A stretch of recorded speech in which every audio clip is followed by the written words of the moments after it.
Hey guys, so episode 117 of Black Clover was honestly, there was so many things in it that's surprising to see.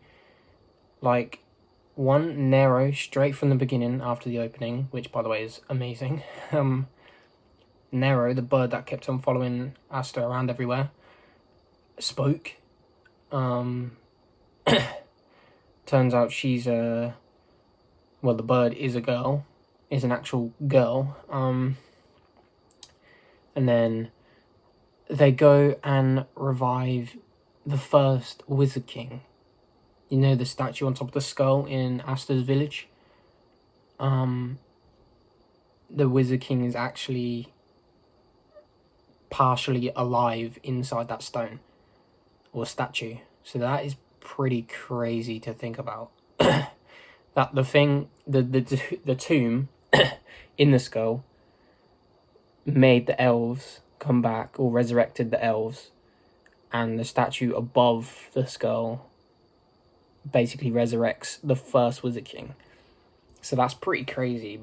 But the good thing on this episode that I really enjoyed is that they didn't just show the Wizard King get resurrected and then left it until the next episode. They revived the Wizard King and then they gave backstories on the Wizard King. Or the first Wizard King, we should say. Which I enjoyed. It tells you who the first Wizard King is, what his personality is like, what people thought of him, or what Nero really thought of him. So how they met. Which is good. I like to see that. And they didn't leave it till the next episode, which would have sucked. But yeah, I really enjoyed that. They've said that Licht isn't even awake yet, so he's doing all them sort of things that you wouldn't see from other people do when he's asleep. It also, the best thing on this episode was it shows you know, the first opening, the intro of every episode, I'm pretty sure, like right from the start. It talks about the first Wizard King and the giant demon, or whatever you want to call it, that came out, and him killing that. Turns out that demon was actually Licht this whole time. Licht didn't actually think... He thought at first that the first Wizard King betrayed him and the elves. But then the first Wizard King went to the elves' village after the humans destroyed the elves, and Licht saw him and knew instantly it wasn't him. And as the devil's spirit tried to go inside Licht to obviously take control of him, Licht was reflecting it off because he had all the magic stones on him. So where the devil went after that, I'm not too sure. But probably in the fake Licht, Patri's body probably.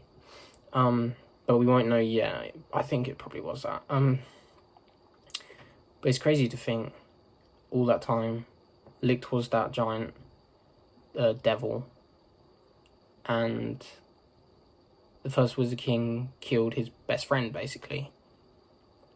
In which now he's back, and Licht's in that castle where the first Wizard King has shot, like a light beam went straight through the castle, the floating castle, into where he travels through, which is pretty cool. That's a cool way to travel. But yeah, so we're going to see the next episode, which is where they all encounter the first Wizard King again. And I'm probably going to say that Asta is probably going to be very excited to see him. And they're probably going to fight together. And I think I want to see Asta fight the devil next. Because the leeches that drop down, the devil's magic stuff, soul magic, I'm not sure exactly what to call it, but they said it was leeches that took energy away from your body, like life energy. Asta can deflect all that because it's magic, and for some reason it doesn't affect Asta's body. So maybe that's because he's got a bit half demon inside him, and he's controlling that demon's power, but we're not sure. I'd say that's probably a theory to think of. But yeah, next episode is going to be so good. I cannot wait for it. But yeah, if you guys enjoyed this episode of Black Clover, let me know in the comments below. I'd really like to know what your thoughts on it was. Make sure to leave a like if you did enjoy this episode and this video. Also subscribe if you do enjoy the content on this channel, because there's only more to come and I'm really enjoying it. So thank you guys so much for watching, and I will see you in the next one.